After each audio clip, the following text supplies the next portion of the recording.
এই মুহূর্তে আমি অসহায়, আমার কিছু করার মতন সমর্থক কিছু নেই। আমি একবার মানে ওষুধ থেকে শুরু করে সংসার চালানো থেকে শুরু করে আমার কিছু করার মতন কোনো রাস্তা নেই এই মুহূর্তে। যতক্ষণ খাটাখানি দিনমজুরি কাজ করতাম সংসার চলতো, তাই আমার কিছু আর্থিক দিক থেকে সুযোগ সুবিধা হলে খুব মানে উপকৃত হতাম। ওনার আর্থিক সাহায্যটা চিরস্থায়ী নয়। উনি সুস্থ হয়ে গেলে আল্লাহ পাক যদি সুস্থ করে দেয় তাহলে আর প্রয়োজন হবে না।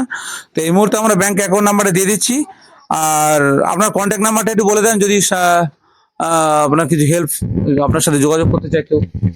90 83 66 88 আমার মোবাইল নাম্বার। ওনার কন্ট্যাক্ট নাম্বারটা দেওয়া রইলো, যদি ওনাকে কেউ ডাইরেক্ট আপনারা যোগাযোগ করতে পারেন তাহলে করতে পারেন। তো আসসালামু আলাইকুম।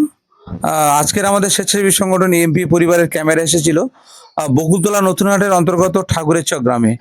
এইখানে ওহাব গায়েন, ঠাকুরের চকের ওহাব গায়েন, উনি রাজমিস্ত্রির মিস্ত্রি কাজ করতেন, জোগাড়ের কাজ টাজগুলো বা আদার্স দিনমজুরের কাজ করতেন। তো দোতলার উপর থেকে পড়ে গিয়ে ওনার পাটা ভেঙে যায়, আর প্রায় অচল অবস্থায় দুটো পা সব হয়ে গিয়েছে। তো এই মুহূর্তে আমরা আম্পা পরিবারের পক্ষ থেকে আমরা আমাদের এসেছিলাম জাহাঙ্গীর মোল্লা, আমাদের আম্পা পরিবারের দায়িত্বপ্রাপ্ত মেম্বার, এবং সাথে সাথে কুলতলি ব্লকের শাহানুর শেখ, আমাদের আম্পা পরিবারের চিফ অবজারভার ম্যাডাম সুমনা ইয়াসমিনকে জানিয়ে আপাতত এই স্ক্র্যাচটার ব্যবস্থা করে দিয়েছে চলার মতো, এবং আমরা চিকিৎসাগত ব্যাপারে আমরা পাশে আছি ইনশাল্লাহ। আর ওনার যে ট্রিটমেন্ট চলছে এই মুহূর্তে, ওনার বাচ্চারা অনেক আছে। আল্লাহ পাক সুস্থ করতে কতদিন সময় নেবে সেটা আমরা নিজেরা জানি না, আল্লাহ ভালোই জানেন। তো এই মুহূর্তে ওনার চিকিৎসার জন্য প্রচুর খরচ আছে। তো আপাতত ওনার ব্যাংক অ্যাকাউন্ট নাম্বারটা আমরা ডেসক্রিপশনে দিয়ে দিচ্ছি, আপনারা দেখে নেবেন। আর যদি পারেন আপনাদের কোনো সহযোগিতা আল্লাহ যদি চায় তো তাহলে ওনার অ্যাকাউন্টে পাঠাবেন ডাইরেক্ট। ওনার অ্যাকাউন্ট নাম্বার আমরা এইখানে দিয়ে দিচ্ছি। আপনি অ্যাকাউন্টে টাকা গেলে তুলতে পারবেন তো? হ্যাঁ হ্যাঁ, চলতে পারবো। ওনার অ্যাকাউন্ট নাম্বারটা আমরা ডেসক্রিপশনে দিয়ে দিচ্ছি।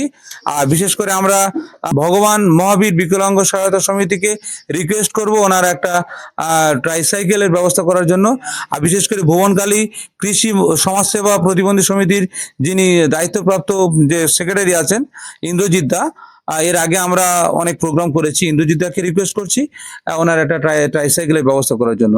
তো আম্পা পরিবারের পক্ষ থেকে আমরা সবাইকে রিকোয়েস্ট করলাম, ওনার ব্যাংক অ্যাকাউন্ট নাম্বার দিয়ে দিচ্ছি।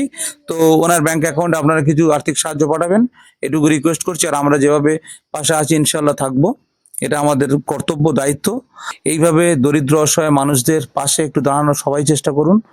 তো আজকের মতো প্রোগ্রাম এখানে শেষ করছি। আপনারা সবাই ভালো থাকবেন, সুস্থ থাকবেন, আর আপনারা আম্পা পরিবারের সাথে থাকুন। আসসালামু আলাইকুম, খোদা হাফেজ।